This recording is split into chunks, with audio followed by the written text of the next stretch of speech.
Good morning to all of you. तो welcome है आपका इस वीडियो क्लास में, इस क्लिप में, आपके अपने सर इमरान अली सर की क्लास में। क्या हम लोग पिछले क्लिप में पढ़ चुके हैं? Different centres of a triangle और उनकी प्रॉपर्टीज। आज हम लोग शुरू करेंगे position of point with respect to line. तो हेडिंग दीजिए position of points with respect to straight line. Position of points with respect to straight line. तो इस बात को समझे। मान लीजिए हमारे पास एक लाइन गिवन है, दिस इज लाइन, और हमारे पास दो पॉइंट है, लेट लाइन L है और पॉइंट P और Q है। तो P Q लाइन पे लाई कर सकते हैं, या P इधर है Q इधर है, या P और Q दोनों लाइन के इस तरफ है, या P और Q दोनों लाइन के इस तरफ है, या P इधर है Q इधर है। तो पॉइंट P और Q की पोजीशन या तो दोनों लाइन के एक तरफ होंगे, या दोनों लाइन के दूसरी तरफ होंगे, या एक अपोजिट साइड होंगे, या कोई एक लाई कर रहा होगा लाइन पे या नहीं लाई कर रहा होगा। तो ये सारी बातें, इसको ज्योमेट्रिकली तो हमने देख लिया, इसको अब मैथमेटिकली हम लोग को देखना है। उस बात पे आते हैं। तो अब जरा ध्यान से देखिए, इक्वेशन, किसी कर्व की इक्वेशन की डेफिनेशन होती है कि it is a collection of all points satisfying that property of curve. तो जो कर्व की इक्वेशन होती है, जैसे इस स्ट्रेट लाइन की इक्वेशन अगर हम ये कहें कि ax plus b y plus c equal to 0 straight line की इक्वेशन है। स्ट्रेट लाइन है तो ये है। सर्कल हो सकता है, कोई भी कर्व हो सकता है, सर्कल हो सकता है, पैराबोला हो सकता है, इलिप्स हो सकता है, साइनिक्स हो सकता है। एवरी कर्व एक बाउंड्री बनाता है। तो पॉइंट अगर बाउंड्री पर है तो वेरी गुड, बाउंड्री पर नहीं है तो वो फिर, और वो बाउंड्री पूरे प्लेन को दो पार्ट में डिवाइड कर रही है, या दो से ज्यादा में भी डिवाइड कर सकती है, जनरली दो पार्ट। तो इधर लाई कर रहा है या इधर लाई कर रहा है, ये कैसे पता करेंगे? तो ये स्ट्रेट लाइन है तो इस तरफ और इस तरफ, सर्कल की ये बाउंड्री, सर्कल का इस तरफ, सर्कल का इस तरफ, पैराबोला की ये बाउंड्री, सर्कल का इस तरफ, पैराबोला का इस तरफ, इलिप्स की ये बाउंड्री, इलिप्स का ये इस तरफ, इस तरफ। तो अब बात आती है कैसे पता करेंगे? तो कौन हेल्प करता है? कर्व की इक्वेशन। कौन हेल्प करता है? कर्व की इक्वेशन। अगर पॉइंट सेटिस्फाई कर रहा है किसको? कर्व को, तो पॉइंट कर्व पे लाई करेगा। और अगर पॉइंट सेटिस्फाई नहीं कर रहा है, मतलब जीरो के बराबर नहीं है, मतलब जीरो के बराबर नहीं है, तो पॉइंट कर्व पे लाई नहीं करेगा। अब अगर जीरो नहीं है तो या तो पॉजिटिव होगा या नेगेटिव होगा। तो पॉजिटिव होगा मतलब अगर एक तरफ का पॉजिटिव है तो दूसरी तरफ का, अब ये नहीं कि एक पॉइंट के लिए पॉजिटिव और फिर उसी एक रीजन में या तो हर पॉइंट के लिए पॉजिटिव होगा या हर पॉइंट के लिए नेगेटिव होगा। तो सर कौन सा रीजन पॉजिटिव होगा ये हम नहीं कह सकते बिना चेक किए। क्यों? क्योंकि जैसे इस कर्व की इक्वेशन अगर हम लिखें 2x minus y plus 3 equal to 0, और दूसरे ने ये लिख दिया minus 2x plus Y minus 3, तो दोनों की इक्वेशन सेम है, लेकिन दोनों में जो साइन स्कीम आएगी इस इधर के लिए वो दोनों के लिए अलग अलग होगी। इसलिए हम लोग ये नहीं कह सकते। लेकिन एक पॉइंट के लिए अगर पॉजिटिव आ गया तो हर पॉइंट के लिए पॉजिटिव आएगा। तो क्या कॉन्सेप्ट निकाल के ले चल रहे हैं? कॉन्सेप्ट निकाल के यहां से ले चल रहे हैं कि अगर कोई पॉइंट कर्व पे लाई करता है तो कर्व को सेटिस्फाई करेगा, मतलब कर्व की इक्वेशन में पुट करने पर जीरो हो जाएगा। अगर सेटिस्फाई नहीं करता है, मतलब जीरो नहीं होता है, तो कर्व पे लाई नहीं करेगा, तो उसकी वैल्यू जीरो नहीं होगी, या तो पॉजिटिव होगी या निगेटिव होगी। और जिस साइड में पॉइंट है, अगर एक पॉइंट के लिए पॉजिटिव आया तो उस साइड के हर पॉइंट के लिए पॉजिटिव होगा। एंड सिमिलरली अपोजिट साइड के लिए फिर हर पॉइंट के लिए निगेटिव होगा एंड वाइस वर्सा। तो ये मोटा मोटी छोटा सा आपका कॉन्सेप्ट है जो आपको याद रखना है और इसी पर हम क्वेश्चन करते हैं। तो आइए इसी में लिखिए, इसी डायग्राम में फिर से, ये तो हम लोग ने समझ लिया। Let equation of line, let equation of line L is ax plus by plus c is equal to 0 and coordinate of P are x1 y1 and q x2 y2।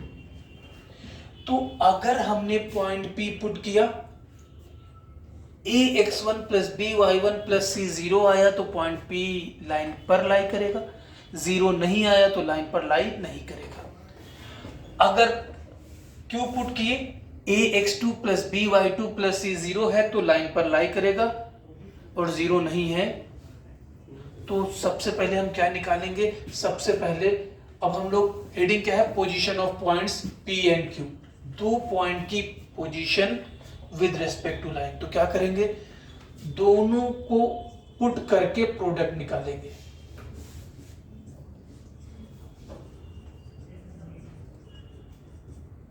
If दोनों का प्रोडक्ट निकालिए। अब जरा ध्यान सुनिए, अगर दोनों same side है, P भी इधर है Q भी इधर है, P भी इधर है Q भी इधर है, तो अगर इधर पॉजिटिव है तो P भी पॉजिटिव होगा और Q भी पॉजिटिव होगा। Q पुट करने पर पॉजिटिव होगा, वैल्यू, ये वैल्यू। और अगर इधर का निगेटिव है तो P का पॉइंट पुट करने पर भी निगेटिव होगा और Q का पुट करने पर भी निगेटिव होगा। तो negative into negative positive, positive into positive positive. तो अगर इनका प्रोडक्ट पॉजिटिव है, अगर इनका प्रोडक्ट पॉजिटिव है तो implies that P and Q lie same side of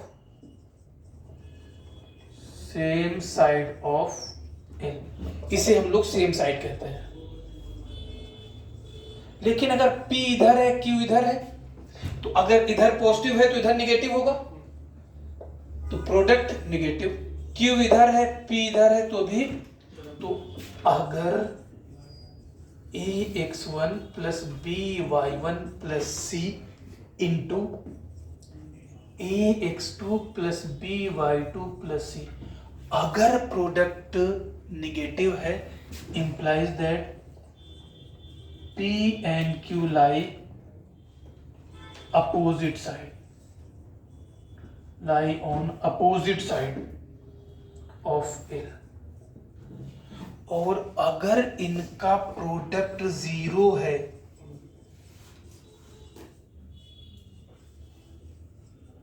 अगर इनका प्रोडक्ट 0 है तो implies that at least one point lie on the line, at least one point lie on the line,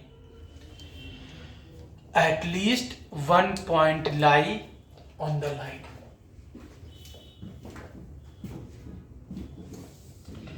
At least one point lie on the line। तो ये आपको याद रखना है, दो पॉइंट की पोजीशन एक लाइन के रेस्पेक्ट में, दो पॉइंट पुट कर, दोनों पॉइंट पुट करने के बाद का प्रोडक्ट अगर पॉजिटिव है तो सेम साइड, प्रोडक्ट निगेटिव है तो अपोजिट साइड, प्रोडक्ट 0 है तो कम से कम एक पॉइंट लाइन पर लाई करेगा, at least one point lie on the line. हाँ, क्वेश्चन करें उसके पहले एक बात और करते हैं। अगर हमारे पास दो पैरेलल लाइन गिवन है, पैरेलल लाइन आपको मालूम है किसे कहते हैं। अब कई बार आता है कि पॉइंट P दोनों लाइन के बीच लाई कर रहा है, या पॉइंट P दोनों लाइन के सेम साइड है, या पॉइंट P दोनों लाइन, इस पॉइंट P को कहेंगे दोनों लाइन के सेम साइड है, इस पॉइंट P को कहेंगे दोनों लाइन के सेम साइड है, इस पॉइंट P को कहेंगे दोनों लाइन के बीच में है, या एक लाइन के अगर डाउन डायरेक्शन में है तो दूसरे लाइन के अप डायरेक्शन में है, मतलब एक लाइन के रेस्पेक्ट में पॉजिटिव एरिया में है, दूसरे में नेगेटिव। तो अगर पैरेलल लाइन है तो सबसे पहले दोनों की जो इक्वेशन है उनके x और y के कोफिशिएंट को हम लोग कम से कम साइन सेम रखेंगे, तब हम ये प्रॉपर्टी लगाएंगे। जैसे मान लीजिए इसकी equation ax plus b y plus c one, तो ax प्लस बी वाई अगर यहाँ प्लस a है तो यहाँ भी प्लस a, पैरेलल तो होंगी, लेकिन पैरेलल कोई जरूरी इक्वेशन बदल भी सकते हैं। तो दोनों पैरेलल लाइन की इक्वेशन अगर कोफिशिएंट x और y के सेम हैं, तो अगर अप डायरेक्शन पॉजिटिव है तो दोनों का पॉजिटिव होगा, डाउन डायरेक्शन नेगेटिव है तो दोनों का नेगेटिव होगा। तो अगर दोनों को सेम साइड हुआ तो positive into positive positive, negative into negative positive, और अगर पैरेलल लाइन के बीच में हुआ तो पॉजिटिव इंटू नेगेटिव। तो अगर पॉइंट P अल्फा बीटा है तो for same side of both line, दोनों लाइन के सेम साइड होने के लिए a alpha plus b beta plus c1 into a alpha plus b beta plus c2 positive होना पड़ेगा। अगर पॉजिटिव है तो पॉइंट P दोनों पैरेलल लाइन के सेम साइड होगा, दैट इज बाहर होगा। दूसरे शब्दों में आप ये भी कह सकते हो कि पॉइंट P इज आउटसाइड। और फॉर अपोजिट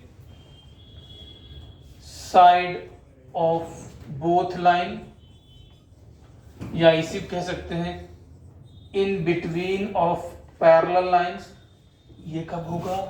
जब a alpha plus b beta plus c1 into a alpha plus b beta plus c2 negative होगा।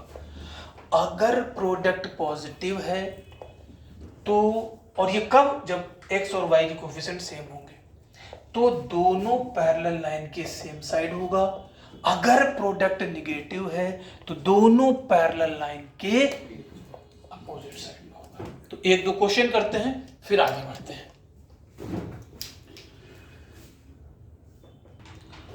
तो find position of a 2,3 and origin with respect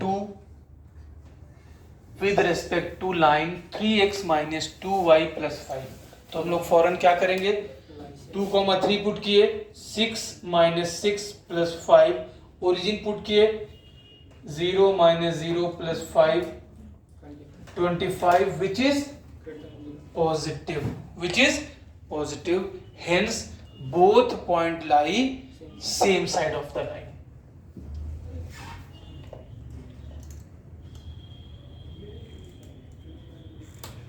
next question, तो क्या किए हमने? दोनों point का प्रोडक्ट निकाला, पॉजिटिव आया। Next question, point A -3,3, find position of A -3,3 and origin with respect to line 3x minus 2y plus 5। इसमें फिर से प्रोडक्ट निकालेंगे, -3,3 पुट किए तो -9 -6 plus 5 into 0 minus 0 plus 5, तो -50, which is negative, lie opposite side of the line, lie opposite side of the line।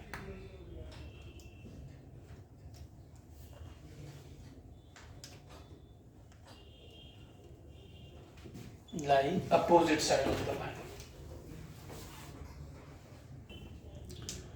Find all possible values, find all possible values of lambda for which point lambda square comma lambda and 1,1 lie same side of the line x minus 3y plus 2 equal to 0। क्या कह रहा है? Same side के लिए क्या condition होगी?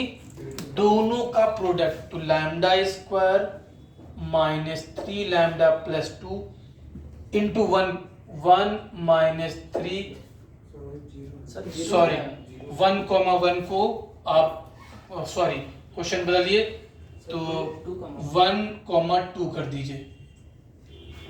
1,2 1 minus 6 plus 2 का product positive होना चाहिए। 1,2 क्योंकि 1,1 लाई कर रहा है, तो lambda square minus 1 plus 2 3 minus 3 negative number से डिवाइड करने पर इनइक्वलिटी चेंज, तो lambda square minus 3 lambda plus 2 less than 0, lambda minus 1 into lambda minus 2 less than 0, तो ये 1 ये 2 ये plus minus sign scheme factorise किए, इसको 0 किए 1, इसको 0 किए 2, इसका भी कोफिशिएंट पॉजिटिव है, इसका भी कोफिशिएंट पॉजिटिव है, प्लस से स्टार्ट, इसकी भी डिग्री 1 है, इसकी भी डिग्री 1 है, तो प्लस के बाद माइनस के बाद प्लस, अल्टरनेट साइन। अगर डिग्री 1 होती है तो साइन अल्टरनेट के हिसाब से, तो नेगेटिव के लेस देन के लिए नेगेटिव इंटरवल कहां से कहां तक? 1 से 1, तो लैम्डा इज फ्रॉम 1 to 2। जब तक 1 से 2 रहेगा तो पॉइंट सेम साइड लाई करेगा। तो नेक्स्ट क्वेश्चन है आपका, if point P 1 plus lambda by root 2 comma 2 plus lambda by root 2 be any point, then find range of lambda, मतलब all possible values of lambda for which the point P lies between the parallel lines x plus 2y is equal to 1 and 2x plus 4y is equal to 15।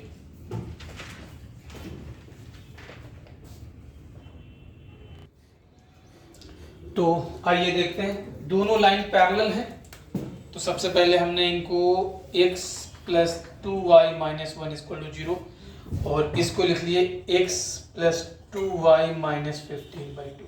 अभी हम लोग ने देखा दोनों line के coefficient हमने post x और y के सेम साइन के रखे। अब ये पॉइंट पैरेलल लाइन के बिटवीन है, तो हमें क्या कंडीशन लगानी पड़ेगी? दोनों में पुट करने के बाद product less than 0, that is negative, तो 1 plus lambda by root 2 plus 2 into 2 4 plus 2 lambda by root 2 minus 1 into 1 plus lambda by root 2 plus 4 plus 2 lambda by root 2 minus 15/2 less than 0, 3 lambda by root 2 plus 4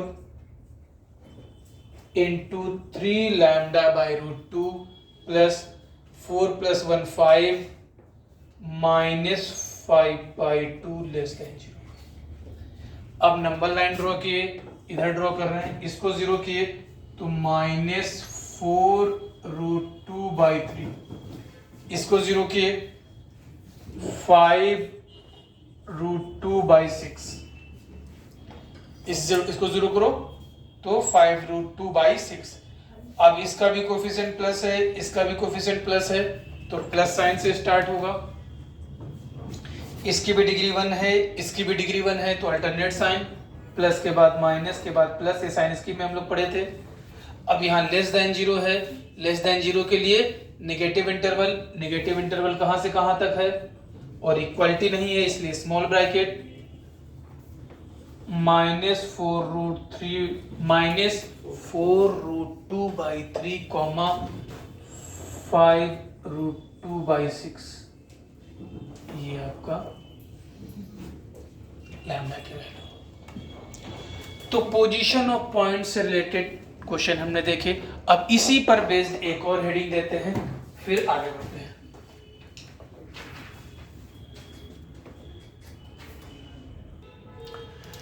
तो इसी property पर इस तरह question आपको JEE main या advance में मिलने के चांसेस ज्यादा हैं।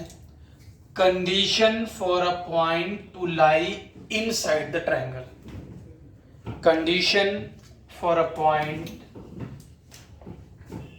To lie inside the triangle. Let a triangle ABC is a given. Let ABC is a given triangle. Let triangle ABC is a given triangle and P is given point. P आपको given है और ABC given है। तो अगर point P side पर लाई करता है तो हम बोलते हैं पॉइंट P, मतलब पॉइंट P यहां कहीं हो गया वर्टेक्स पे या साइड पर, तो हम कहते हैं point P lies on the triangle. अगर पॉइंट P इस क्लोज्ड ट्रायंगल के इनसाइड लाई करता है तो हम कहते हैं point P lies inside the triangle, और पॉइंट P अगर बाहर लाई करता है तो हम लोग कहते हैं point P lies outside the triangle. तो अभी फिलहाल हम लोग ने यहाँ हेडिंग दी है point P lie inside the triangle की कंडीशन। तो इनसाइड की तो अभी निकालेंगे हम लोग, ऑन की तो वैसे ही खत्म हो गया। ऑन के लिए पॉइंट P गिवन होगा, ABC की जो भी ट्रायंगल गिवन होगा तो हम इक्वेशन निकाल लेंगे। क्या निकाल लेंगे? इक्वेशन, और तीनों इक्वेशन में P को पुट कर देंगे। अगर जीरो आया तो पॉइंट P ट्रायंगल पे लाई करेगा, जीरो नहीं आया तो लाई नहीं करेगा, या तो अब इनसाइड होगा या तो आउटसाइड होगा। तो अगर हमने इनसाइड के लिए निकाल लिया तो R माइनस इनसाइड आउटसाइड हो जाएगा। तो इनसाइड के लिए आप लोग सोचिए क्या कंडीशन होंगी। What will be the condition for point P to lie inside the triangle? Stop the video, think your own for 2 minutes and then reply to yourself, और मिलाइए कि क्या सही है आपका नहीं। तो आइए देखते हैं, आप लोग सोच लिए होंगे। तो सबसे पहली शर्त लगेगी, शर्त number 1, point P and vertex A, point P and vertex A should lie same side of BC। Sir इतने से तो अब BC, तो BC को एक्सटेंड भी कर सकते हैं। अगर हमने ये कंडीशन लगाई कि पॉइंट P और A, तो ए तो वर्टेक्स है तो ए के BC किसी साइड होगा, तो पॉइंट P और A BC के इधर नहीं लाई कर सकता। इसका मतलब पॉइंट P यहाँ नहीं आ सकता, यहाँ कहीं नहीं आ सकता, यहाँ आ सकता है, यहाँ आ सकता है, यहाँ आ सकता है। तो अभी भी पॉइंट P बाहर जा सकता है, तो अभी भी कंडीशन और लगानी पड़ेगी। तो and second condition, point P and B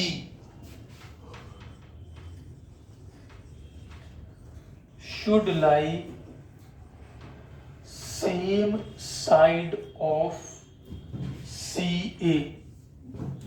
अब जब ये कंडीशन लग गई, एंड का मतलब ये कंडीशन भी और ये कंडीशन, मतलब इस कंडीशन और इस कंडीशन का इंटरसेक्शन लेंगे। तो पॉइंट P यहाँ भी नहीं लाई कर सकता है, पॉइंट P यहाँ भी नहीं लाई कर सकता है, पॉइंट P यहाँ भी नहीं, पॉइंट P यहाँ भी नहीं, लेकिन पॉइंट P यहाँ लाई कर सकता है। इसका मतलब एक और condition, and third, point P and C should lie same side of AB। तो इन तीन कंडीशन जब हम लगाएंगे और तीनों कंडीशन का जो इंटरसेक्शन होगा वो फाइनल कंडीशन होगा जिसके लिए पॉइंट P ट्राइंगल के इनसाइड लाई करेगा, ट्राइंगल के इनसाइड लाई करेगा। तो ये आपको याद रखना है। अभी इस पे क्वेश्चन करते हैं, फिर आगे बढ़ते हैं।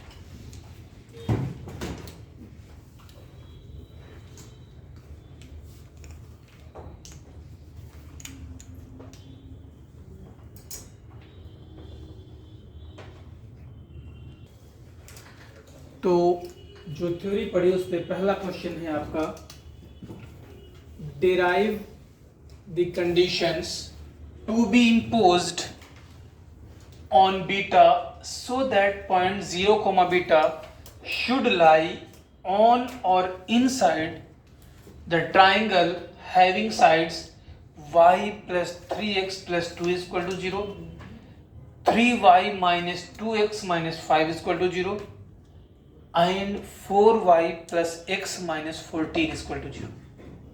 Stop the video, take maximum 4 minutes. बनता है तो वेरी गुड, नहीं तो भी देन कम बैक।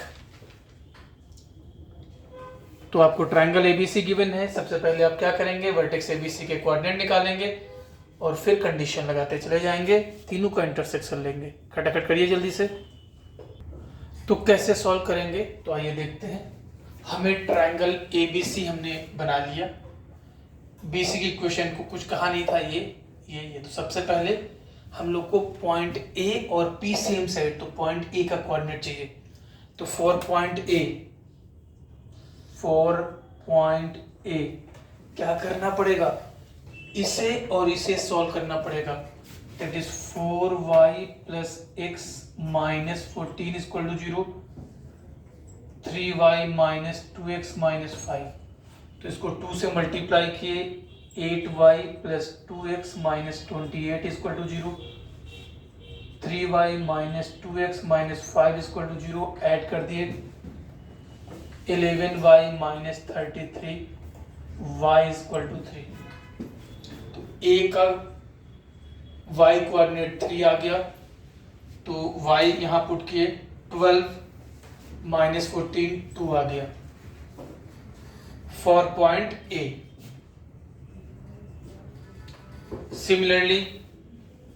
सिमिलरली आगे की कैलकुलेशन आप करोगे फॉर पॉइंट बी। ये हम इसी मिटा रहे हैं, आप फिर से लिखिएगा फॉर पॉइंट बी। बी के लिए y plus 3x plus 2 is equal to 0। y के लिए आपके लिए ये दो पॉइंट होंगे, तो इसको सॉल्व करोगे तो -1 comma B, no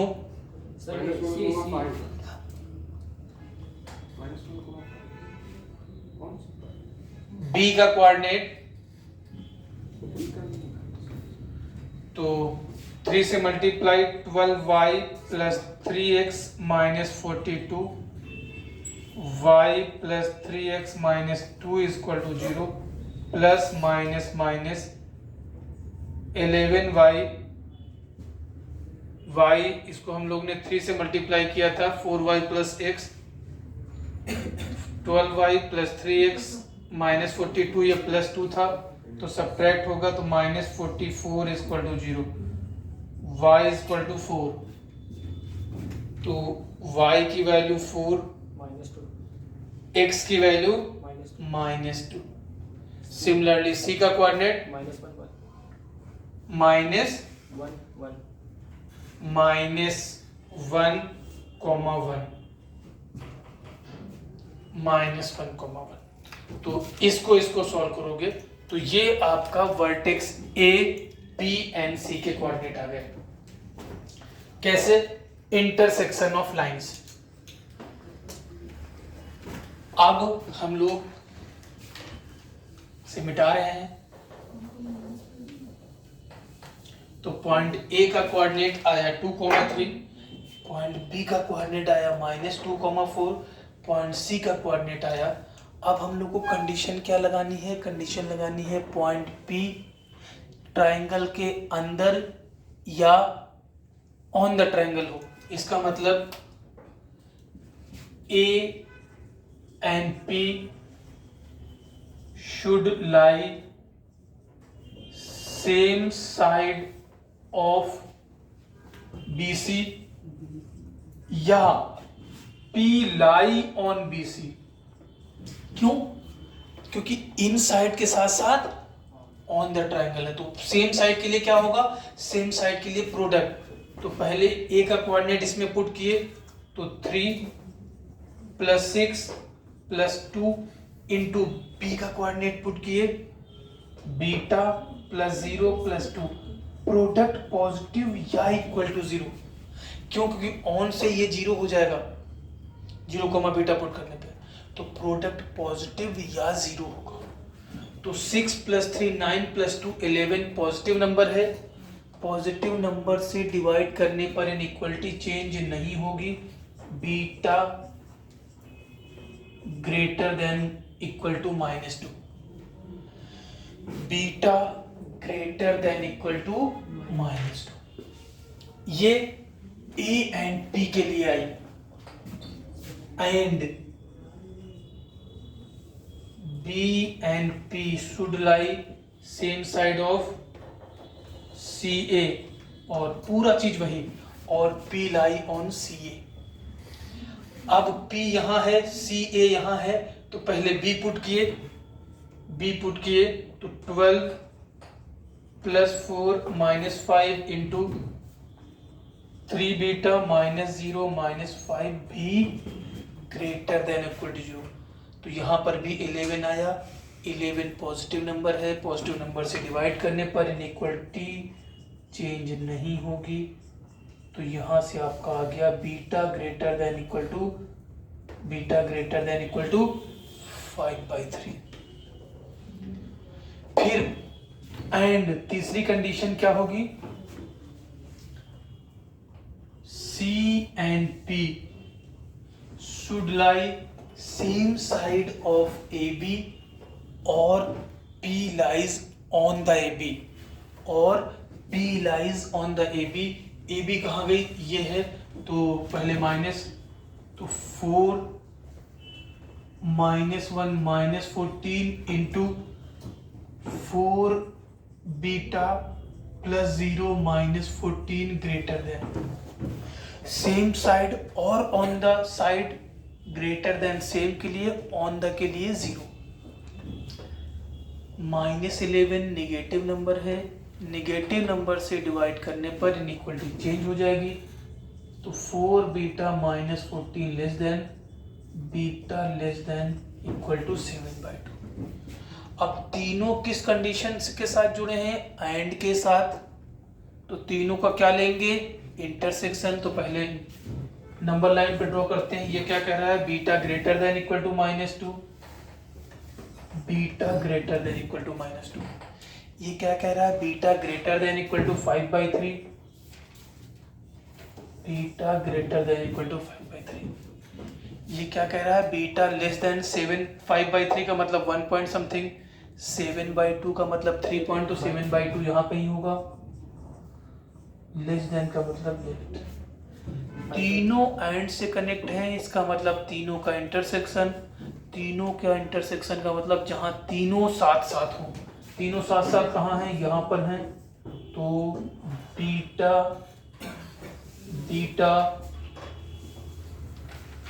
greater than equal to 5/3 less than. जब इस तरह से लिखते हैं तो ये इनइक्वालिटी नोटेशन कहलाता है, और जब इस तरह से लिखते हैं तो इंटरवल नोटेशन कहलाता है। तो beta belonging to 5/3 closed interval 5/3 to 7/2, इस कंडीशन के लिए पॉइंट P इनसाइड या ऑन द ट्रायंगल लाई करेगा। पहले हमने वर्टेक्स ABC के कोऑर्डिनेट निकाले। कैसे, लाइन को सॉल्व करके, ये आप ओरली कर सकते हो या आप लिख करके करो, तुम्हारी मर्जी। इसके बाद जब ए बी सी के कोऑर्डिनेट निकल आए, इक्वेशन पता है, तो जो उनकी कंडीशन होती है वो ऑपरेट कर दी हम लोगों ने।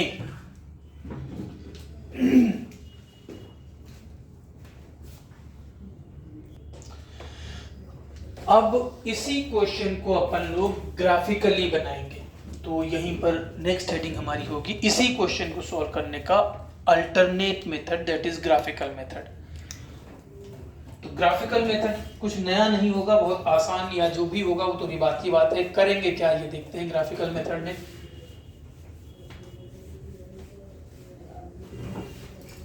ग्राफिकल मेथड में आपको ये जो तीनों लाइन की इक्वेशन गिवन है उनको एग्जैक्टली ड्रॉ करना होगा। मतलब एग्जैक्टली ड्रॉ करने का मतलब ये आपको कोऑर्डिनेट एक्सिस पे ड्रॉ करना होगा। तो ये आपकी वाई एक्सिस, ये आपकी एक्स एक्सिस। एग्जैक्ट का मतलब मोटा मोटी मान के चले कि आपको जो है तो ग्राफ पेपर दिया हुआ, जैसे सबसे पहले आपको इक्वेशन दी गई है y + 3x + 2। तो जब आप 10th में थे तो बाकायदा टेबल बनाते थे। अब हमारे पास इतना टाइम नहीं, एक बार y को 0 किए तो x की वैल्यू कितनी आई -2/3। तो माइनस ये 1 यहाँ होगा तो -2/3 यहाँ होगा, और x को 0 किए तो -2 आया, -1 यहाँ, -2 यहाँ। तो x को 0 किए, y को 0 किए, और दोनों पॉइंट को मिलाते हुए ये लाइन ड्रॉ कर दी। इस किस लाइन की इक्वेशन हो गई? ये आपकी हो गई y + 3x + 2 = 0। अब दूसरी लाइन 3y - 2x, लिखना चाहो तो लिखो, नहीं तो कोई जरूरी नहीं है। 3y - 2x, 3y - 2x - 5, y को 0 करो तो x की वैल्यू -5/2, तो -1 -2 -5/2। x को 0 करो 5/3, 5/3 का मतलब 1 2 2 से थोड़ा सा कम, 2 का 1/3। तो ये जो लाइन है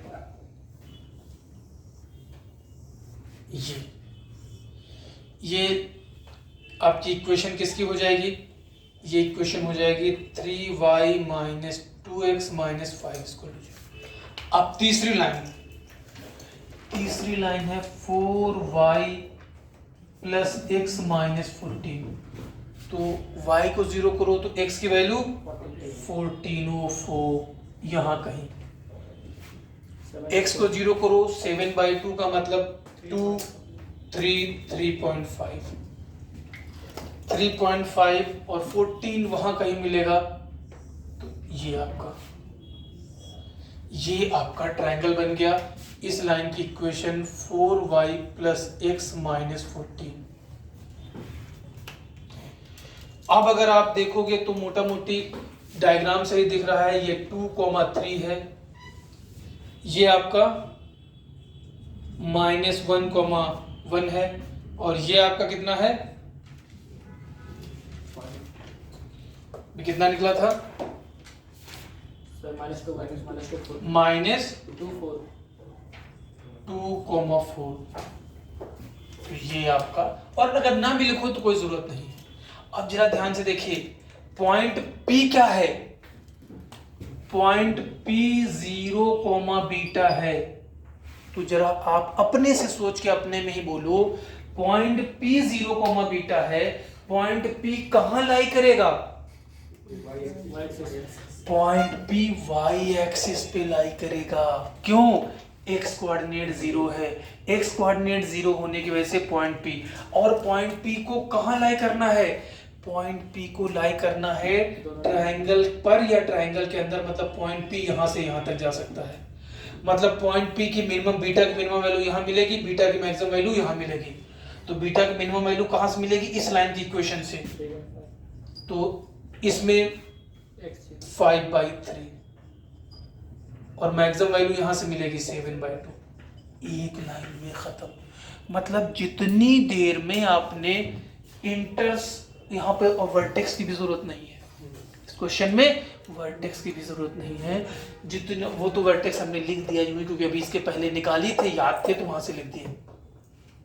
वर्टेक्स की भी जरूरत नहीं पड़ी जितनी देर में एक वर्टेक्स, केवल डायग्राम, और डायग्राम बनाने में तुमको समझाने में हमें इतना टाइम लगा, वरना तो सीधे सीधे। तो ध्यान रखिएगा सर, तो हमेशा ग्राफिकल जनरली अगर पॉइंट पी का कोई भी एक कोऑर्डिनेट अगर कांस्टेंट है, एक्स कोऑर्डिनेट या वाई कोऑर्डिनेट, तो हम ग्राफिकल ज़्यादा प्रेफर करेंगे। दोनों कोऑर्डिनेट वेरिएबल हैं और अगर डिग्री 1 है तब तक भी हम ग्राफिकल प्रेफर करेंगे, लेकिन अगर एक डिग्री 2 है दूसरा डिग्री 1 है तो ग्राफिकल कम प्रेफर करेंगे, क्योंकि 0, एक स्ट्रेट लाइन वाई एक्सिस पे लाई कर रहा है। जैसे से डिग्री 1 रहेगा तब तक पॉइंट पी लाइन पे लाई करेगा, डिग्री 1 नहीं रहेगा तो फिर वो दूसरे कर्व पे, उस कर्व को ड्रॉ करना हो सकता है आसान हो सकता है टफ हो, इसलिए तब हम प्रेफर देख के करेंगे। तो अगर पॉइंट पी जो जिस पॉइंट पे कंडीशन निकालनी है उसका एक कोऑर्डिनेट कांस्टेंट है या दोनों कोऑर्डिनेट लीनियर वेरिएबल हैं, तब तक हम ग्राफिकल ज़्यादा प्रेफर करेंगे, क्योंकि तड़ से चुटकी बजाते हमारा आंसर आ जाएगा।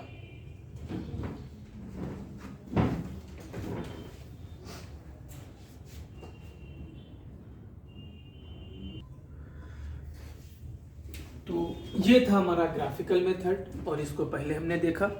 तो इस क्लिप में इतना ही, नेक्स्ट क्लिप में फिर हम लोग मिलेंगे। पढ़ाई करते रहिए मन से, अच्छे से डाउट करते रहिए और बढ़िया प्रिपरेशन करिए। ऑल द बेस्ट, मिलते हैं नेक्स्ट क्लिप में। Okay, bye bye.